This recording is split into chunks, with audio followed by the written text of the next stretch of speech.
You're tuned in to the New Life Fellowship audio service. Here at New Life, we believe in facilitating a worship service that reflects the abundant new life that Jesus wants to give us in John 10:10. As you listen to today's sermon, feel free to share points that stand out to you on social media and use the hashtag NewLifeAU to join the national conversation. Enjoy today's message. God, this time we just want to thank you for Jesus. Thank you, God, that he is the acceptable sacrifice and that his blood covers us, God.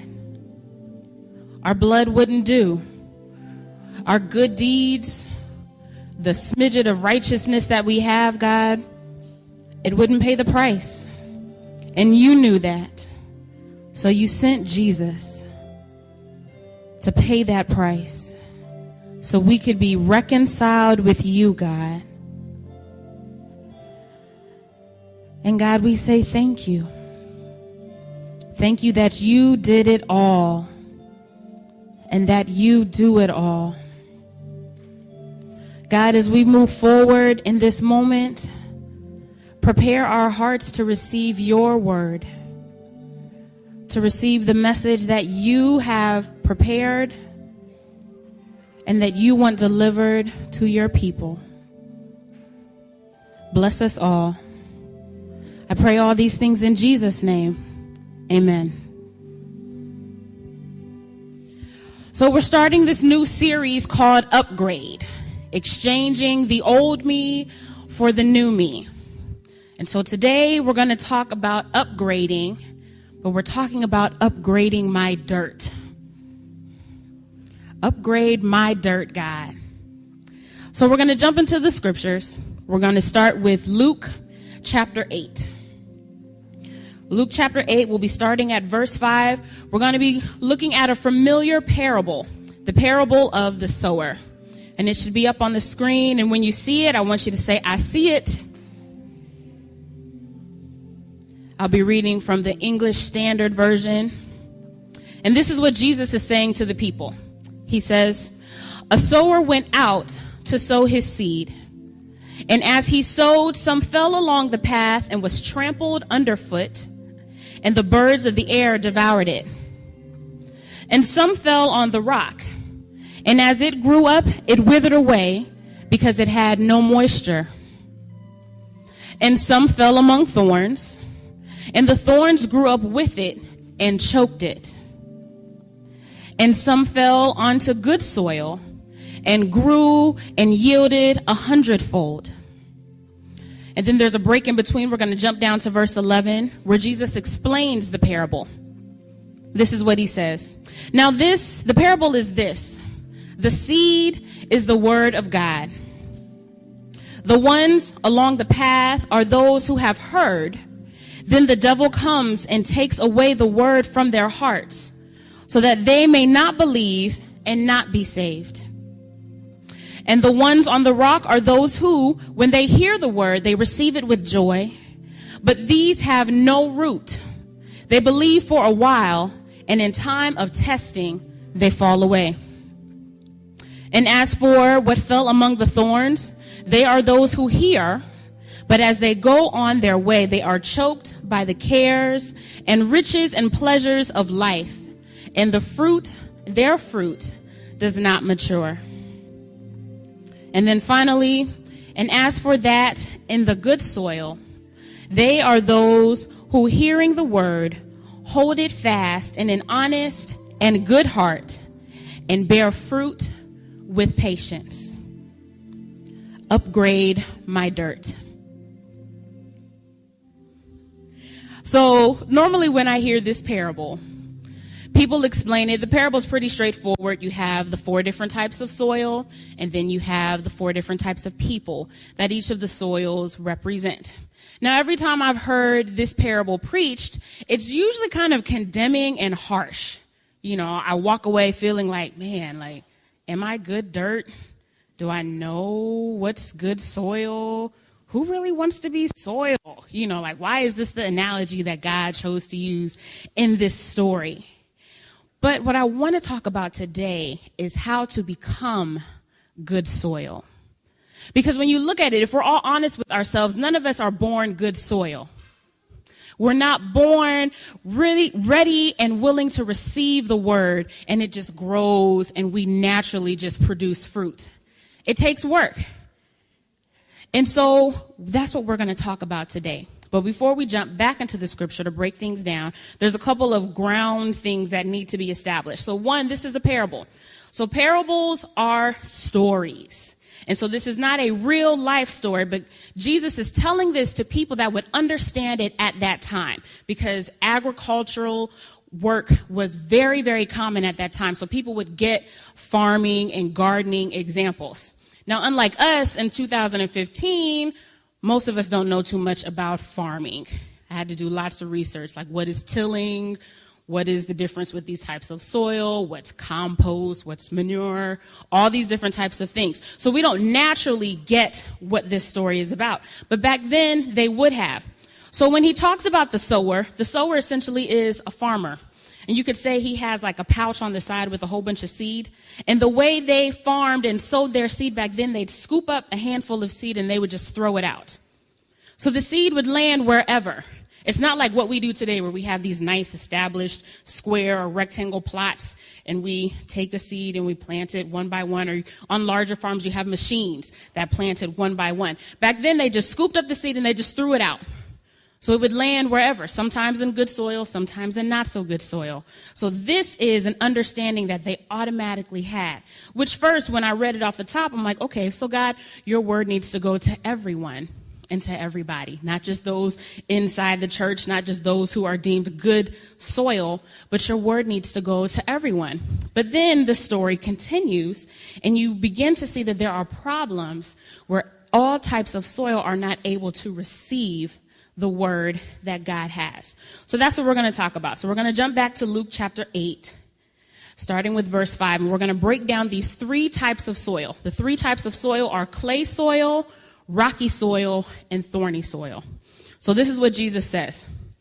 A sower went out to sow his seed, and as he sowed, some fell along the path and was trampled underfoot, and the birds devoured it. And then jumping to verse 12, the ones along the path are those who have heard.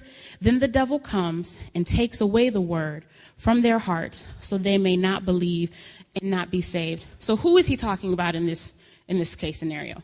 I had to think about it. When back then in Bible times, they didn't have sidewalks. They didn't have what we have today. They walked on dirt. And so those parts of land were dry, hardened dirt. And I have a picture of it, if you could put it up on the screen. This is what that hardened clay dirt looked like. Dried, cracked. Nothing can grow on that because the only thing that is used for is for people to walk on. Animals walked on it. Carts and everything were dragged along it. People walked on it. It was this hard, dried out clay. So who is that in today's society? Who are those where we look like that? So we can't even receive the word of God.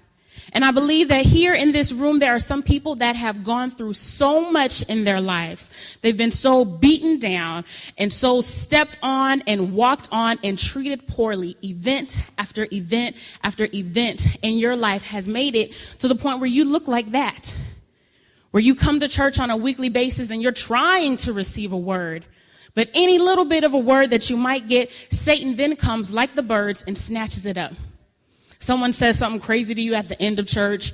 You read something stupid on Twitter. You get a crazy phone call from family or friends. And the little bit of joy, the little bit of relief that God was going to give you through his word is snatched and taken away from you. Can anyone relate to that? Where you just feel so beaten down, where you're not even able to receive the word. So how does that kind of soil become good soil? As I did my research, it's a long, painful process, but it can be done. So in farming, what you have to do with this type of soil is you have to break it up. So you have to get some kind of shovel.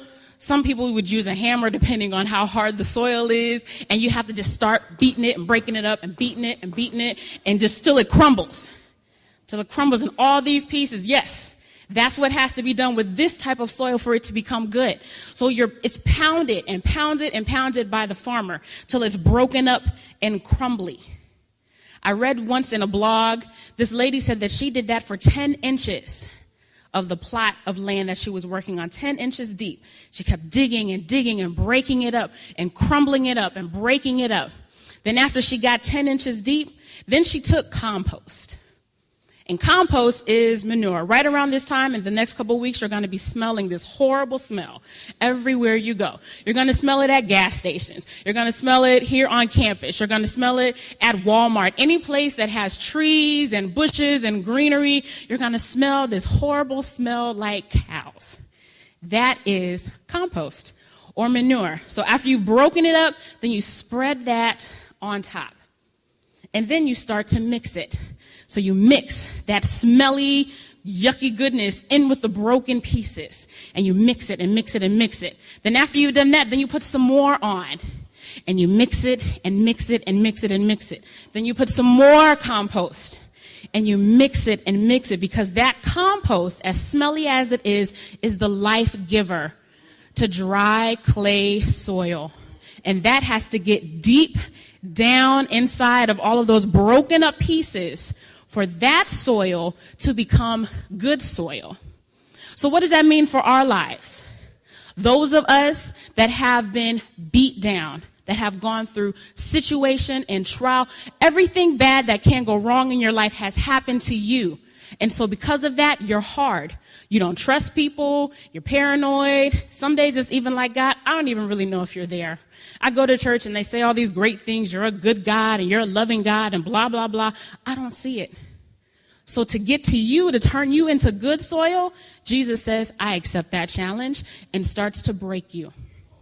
And as you're going through this process, it's hard to tell, like, Lord, is this coming from you? Is this coming from Satan? What's going on? Why am I going through all these problems? Then smelly stuff gets smeared on top of that. Then it all gets mixed in. And that's the process that we have to go through when we're that kind of soil to become good soil. Now, moving on. Let's talk about the rocky soil. So we're going to jump to verse 6. It says, and some fell on the rock, and as it grew up, it withered away because it had no moisture. Then in verse 13, and the ones on the rock are those who, when they hear the word, they receive it with joy, but these have no root. They believe for a while, and in a time of testing, they fall away. So this is what rocky soil looks like. Just regular soil. It's a little dry looking, that has tons and tons of rock. Now, what could these rocks symbolize in our lives today in 2015? As I thought and prayed about it, the Spirit whispered to me, habits. Habits and character traits. Those are the rocks. When you have rocky soil is challenging because there is soil around it where you can grow. So you can grow a little bit in rocky soil, but rocks are impermeable by the roots of plants. You can't get around it. The roots just run into it, and then they can't grow any further because they've ran into a rock. So when we look at our lives, there are those of us who come here every Sabbath or whatever church you go to, and you listen to the word, and you receive it, and you're convicted. Lord, you're right. I don't have faith like I should. I'm not kind like I should be. I'm not loving like I should be. I'm going to change. I don't have devotion like I should. So we come up with these plans. This is what I'm going to do. I'm going to be more patient. You know, that person that gets on my last nerves, I'm actually going to go up to them and say, good morning. Because I'm trying to have the love of Christ in my heart. You know, so we make all these plans. I'm going to wake up every morning and 30 minutes with you, God, before my knees even leave my bed. My first words are going to be, thank you, Lord. And we do it for a week, or maybe 3 weeks, or maybe a month and a half. If you're really going strong, like 3 months, like, you know, Jesus, me and you, we've been doing it. But then our habits come up. Our character comes up. And the word that was planted in us runs into it. And it can't go any further. These habits that we've had, some of them are big rocks. If you look in this picture, there are some big rocks. These aren't just like small little pebbles. It's a variety. Rocky soil has all different shapes of rocks. Some are big slabs that are deeply embedded into the dirt. Some are smaller pebbles. But for that kind of soil to become good soil, you have to do the hard work of removing each and every single rock from the soil. Some people try and build on top, But underneath, it's still rocks. Those issues are still there. So this is what the farmer does. They start tilling and poking, and they just pick up rock by rock by rock. Big ones, you have to kind of wedge something underneath and clear the dirt that are around these really big boulders. They're hard to lift up and to pull out, just like it's hard for us to change our characters and our habits. I have a confession. I was talking to my mom, and she said, Mandy, 21 days and you can change a habit. You can break a habit or you can build a new habit. Man, I was like, Mommy, I don't believe that. 21 days, I've done so many things in my life for 21 days straight, and on day 25, I'm not doing it no more. I'm like, I don't know who came up with that idea and that theory of 20. Has anyone else heard of that? 21 days to build a habit, 21 days to break a habit. Well, praise the Lord if it worked for you. For me, I'm like, no, it takes more than 21 days, to change some of my habits, some of my deep ingrained habits. Just like it's going to take, with this type of soil, it takes more than just picking up a few rocks. It takes time. And as these rocks are removed from the ground, there's big gaping holes from where the rocks were. Just like in our lives, when we start changing or when we remove habits and our character starts to change, there's gaping holes. And so what does the good farmer do? They go back to this compost and they smear it on top. And then they mix it in with that rocky soil, rockless soil now, mixing it in. And as you're going through that process, you keep pulling out rock by rock by rock. So there are those of us here that have some big rocks in our lives, some big character issues, some big challenges and habits that we need to overcome. And then there are some of us where you're a little further along. Like, I don't have these big things. I don't do that anymore. I don't go here anymore. I don't partake in these activities anymore. So I'm good. I'm not rocky soil. But then God will sometimes ask about your music, TV, dress. Did you need to buy that? Did you need to eat that? Did you need to do that particular thing? And it might feel like, God, you're just nitpicking. Like, dude, I don't even do that anymore. I don't go to these places anymore. What am I supposed to do on a Saturday night? Just sit and play taboo with my friends? What's wrong if we all kind of get together and just play some music? Lord, why are you picking on me? What do you mean I can't watch this? Everyone watches this show. What do you mean I can't listen to this? Everybody listens to this music. But God says it's a rock. And if it remains in you, you cannot receive my word, because any rock, no matter how small or how big, is impermeable by the root of a plant. So God says it has to go.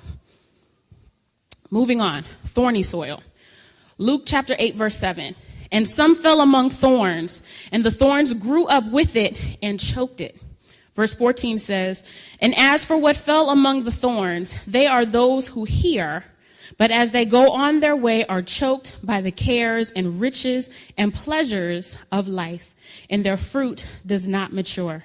So this is what thorny soil can look like. Again, pretty decent soil because stuff can grow. But what grows there is dangerous and is hazardous to the life of a plant. So it has to grow. Has to go. Now, how do you get rid of thorns or also weeds?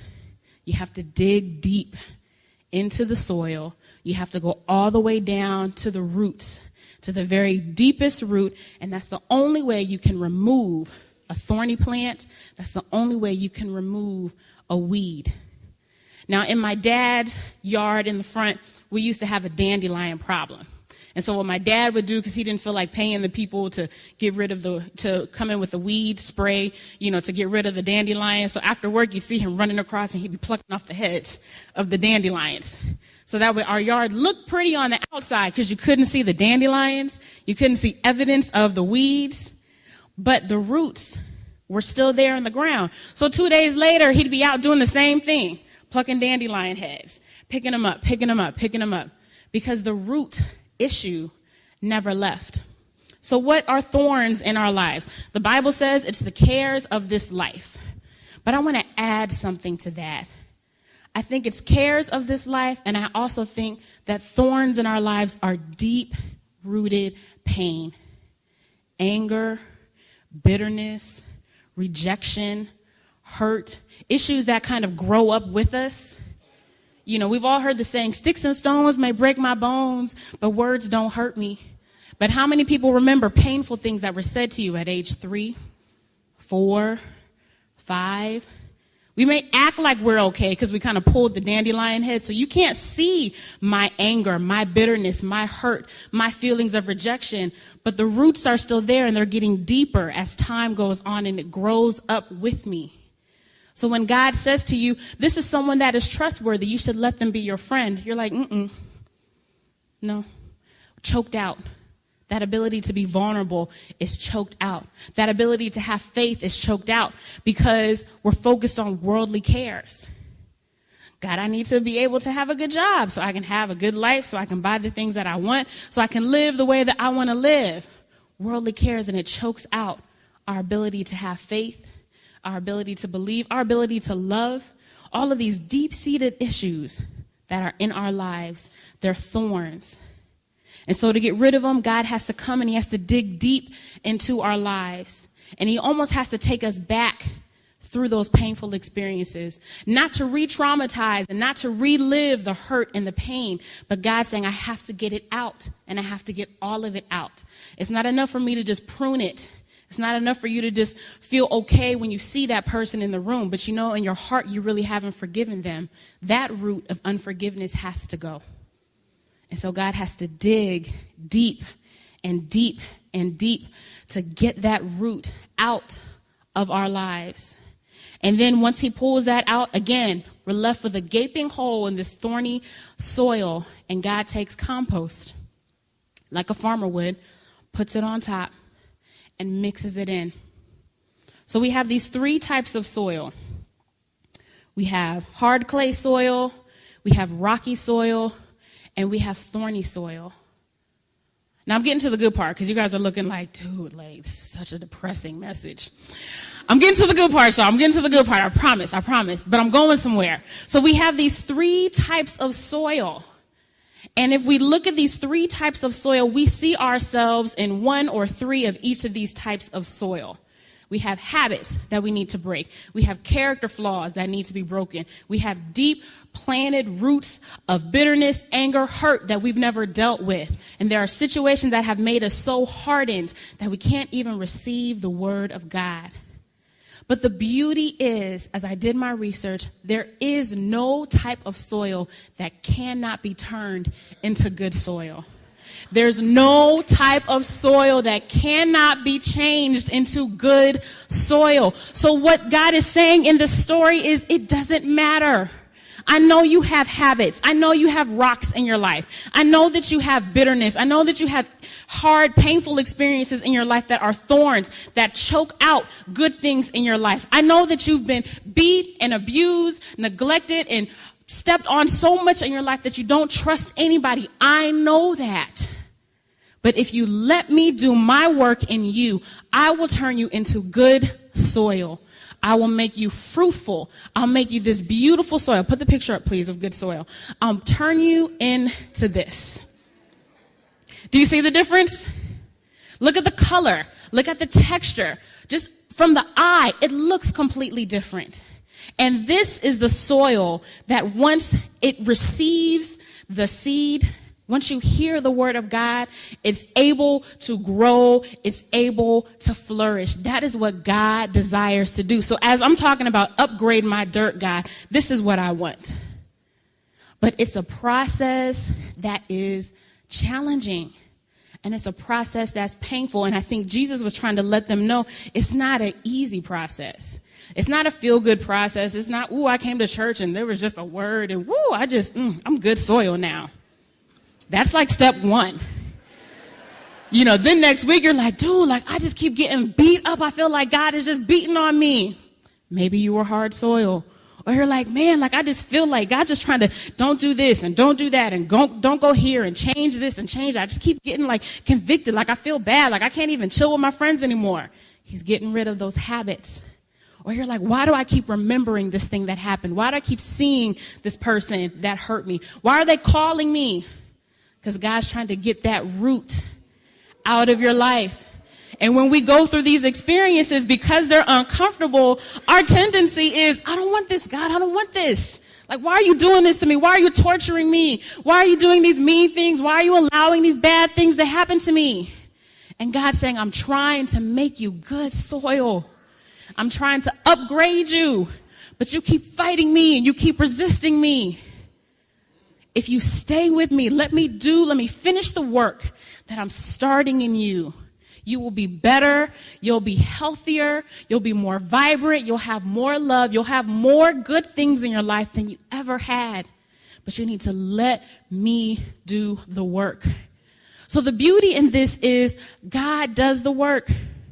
He does the work, and he's not ashamed. He's not overwhelmed when he looks at our plot of land and is like, woo, that's a lot.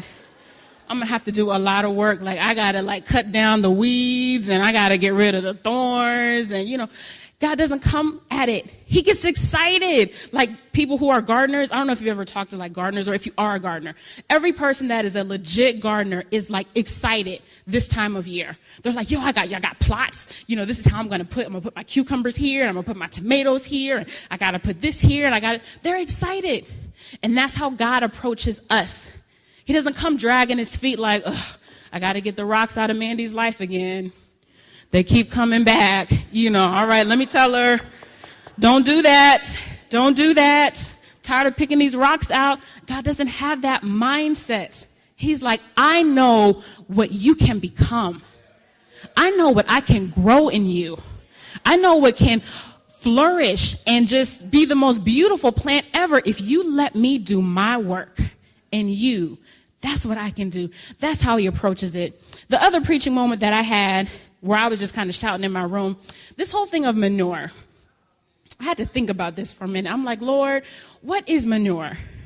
Because in real life, it stinks. It stinks. It's just gross stuff. Like, Lord, why is that a part of the process? I just don't. What's the connection? But manure or compost, it's dying matter.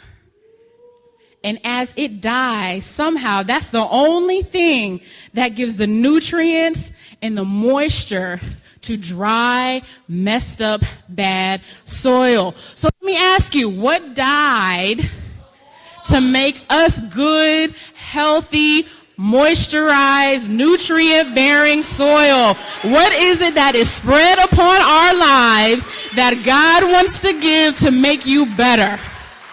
I believe his name is Jesus Christ. Does that name sound familiar to you? Jesus Christ died. And when we're messed up, jacked up soil, God gets these things out of our lives and then says, my blood and my love and my mercy and my grace and my favor and my friendship, I spread upon you, and then I mix it up within you because I needed to get deep. And then when you still haven't had enough, I put some more on. And some more, and I just spread it on, I lay it on thick, and then I mix it up again. Because I needed to get down deep inside of you, because without my love, without my salvation, without my sacrifice, you cannot become good soil. That is what God does. That's the kind of God we serve, and that's the steps that we need to do to upgrade, for our dirt to be upgraded. And I'm just like, my mind is just blown as I'm going over this text, like, God, that's what you do for me? You're not overwhelmed by my issues? You know that I have issues. How many times are we the last people to know that we have issues? A friend of mine said to me the other day, he was like, you're real particular about your stuff, Amanda. And I was like, well, what you trying to say? I'm particular about my stuff. He was like, you're just, everything has to be in a certain little place. And if anyone who knows me, I have 18 different bags in one big bag, because I have a bag for this, and then a bag for that, and a bag for this, and this and that. And if you roll up on me on the wrong day and ask me to use something, I'm like, ooh, because see, I'm particular about my stuff, because I found the right size lotion to fit in the bag that I have in my big bag. And so if I let you use it, are you going to give it back? And they were like, Mandy, you're selfish. And I'm like, I am not selfish. I give and I do all these things. And then I, thought about it, and I'm like, you know what, Lord? I'm selfish. Everybody else sees it but me, because I don't want to admit it. And the same thing it is with us and God. We want to act like, Lord, it's not really an issue. Like, I got it under control. God's like, no, you don't. You don't. You're like, no, like, it's not that bad. It's just a couple of times, I was just going through a phase. I'm good. I'm good, God. I'm good. I'm not going to do it anymore. And God's like, When we admit that this is the state that our soil is in, I'm dry clay soil, Lord. I'm rocky soil. I'm thorny soil. That's when God's like, great. Because I know that's what you are, but I know what you can become. Musician, you can go ahead and come forward. I know what you can become if you let me do that work in you. And then if you receive my sacrifice, my goodness, my grace, and my mercy, you'll become the most beautiful, fruitful soil ever. So when my word is given to you, you can receive it. And then when you're tested, you'll be able to withstand. Because here's the thing, good soil is tested, just like the 3 other types of soil. So it's not like once you get to good soil status that you're just like, I'm good. No, you're tested. You're tested and you're tried. But the thing is, good soil is in a better position to receive the word and let it just grow deep because the rocks are gone. So those insurpassable issues in your life where God just couldn't get past, they're gone now. Those thorns that were trying to choke things out, it's gone. That dry, hardened area of your life, it's now soft and receptive.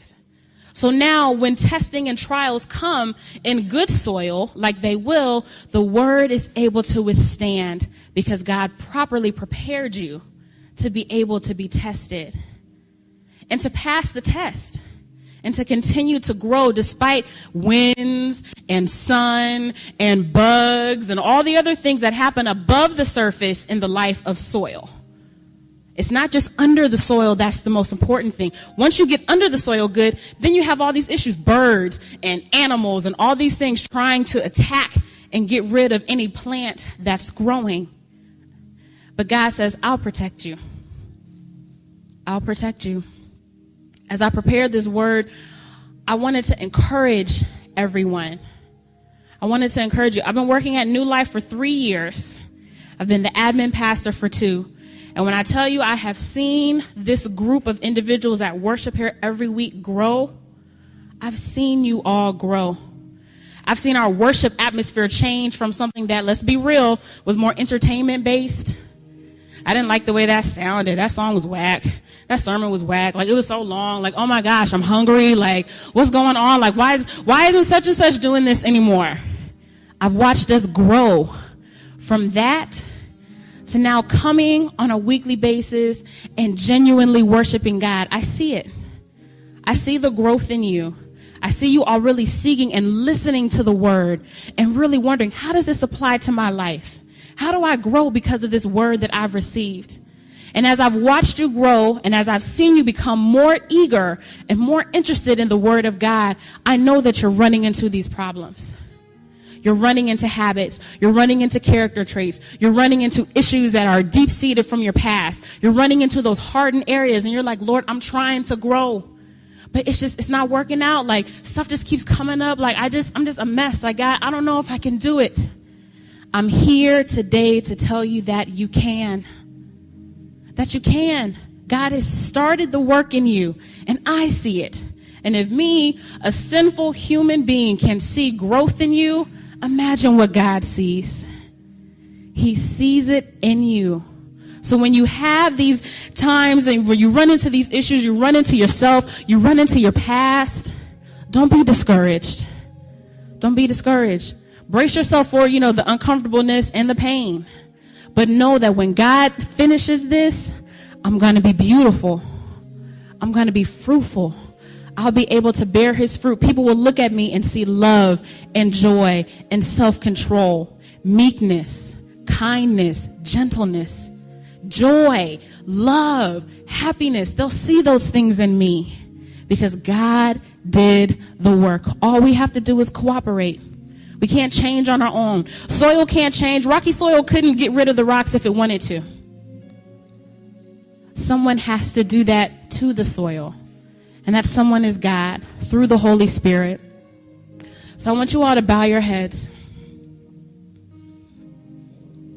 And I'm going to give you all a moment to just talk to God, to be honest, to say, Lord, I want you to upgrade my dirt, but I have to be honest with you first and say that this is what kind of soil I am. These are the areas in my life, God. I'm going to be transparent with you right now in this moment and ask you to turn me into good soil. So let's go ahead and pray now.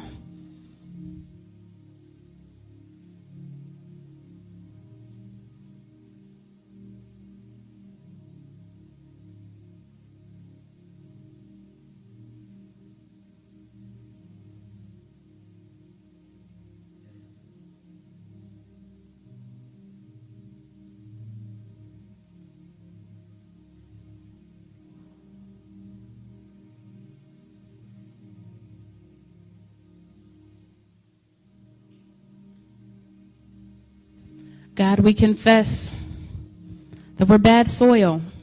We have thorns in our lives. We have rocks in our lives. We have hard areas in our lives, God, but we were just transparent with you. And God, we thank you because you say, I can handle that. I can change you. I can upgrade you. I can make you better. And so now I want to ask those that are ready to say, Lord, I will cooperate with you. I'll go through the painful process that it takes to become good soil. If you are that person, I want you to come down front because I'm just going to pray for you. If you're ready to take that step and say, Lord, this is the kind of soil that I am, and I need you to finish what you started in me to make me good soil. Come down and let's talk to God.